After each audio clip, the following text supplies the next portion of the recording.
आंबेडकर यांच्या आम्ही प्रेरणेने एक दलित माता, मुलगी नाही, दलित मातेच्या प्रकरणासाठी आम्ही इथं आलेलो आहोत।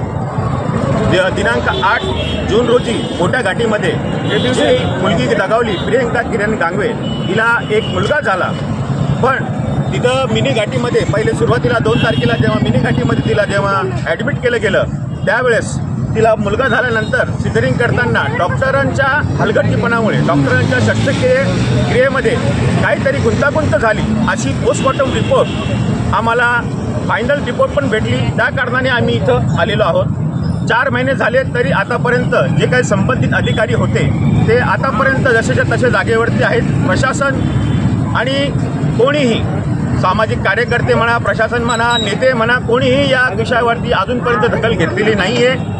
या मुलाचं जे आहे संगोपन आम्हाला जिल्हाधिकारी साहेबांना हे सांगायचं आहे की या मुलाचं जे भविष्य आहे ते कोणावरती आहे, कारण की एक मातेचा जो प्रेम असतो, ही जी मातेचा प्रेम असतो तो एक असीम आणि एक अमृत प्रेम असतो। त्या मातेच्या प्रेमला कोणीहीच भरू शकत नाही। ही जे पोकळीक आहे ती पोकळीक कोणी भरू शकत नाही। आम्ही या हक्कासाठी सगळे ऑफिसेस, चिकलठाणा मोठी घाटी, चिकलठाणा घाटी असो, मोठी घाटी असो, आरोग्य संचालक कार्यालय असो, ग्रामीण पोलीस स्टेशन असो, इथं सगळीकडे आम्ही फिरलो।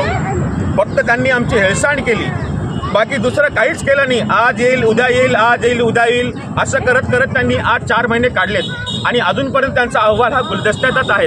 आणि जे काही संबंधित अधिकारी होते ते अजूनपर्यंत जिथल्या तिथंच जागेवरती आहेत। आणि तिथले मेन म्हणजे CS डॉक्टर दयानंद मोती पिवळे, डॉक्टर पद्मजा सराफ, डॉक्टर बसंत शेख आणि बाकी त्यांची जे OTतील सहकारी आहेत यांच्यावरती कोणीच काही कार्यवाही केलेली नाही आहे। त्याच्यानंतर हा जो प्रकरण घडला त्याच्या 4 दिवसानंतर डॉक्टर दयानंद मोती पिवळे यांना आरोग्य उपसंचालक यांच्या ठिकाणी त्यांची पदोन्नती होते। ती पदोन्नती कसं काय झाली? जोपर्यंत आमचं प्रकरण झाला ना, आमच्या प्रकरणाचं काही झालं नाही, म्हणजे यांची पदोन्नती कशी होते? म्हणजे हे जे लोक आहेत हे पैसे खाऊन, पैसे देऊन आपली पदोन्नती करून घेतात। याचा अर्थ असा झाला की तुम्ही तुमच्या पदोन्नतीसाठी दुसऱ्यांचे बळी घेतात।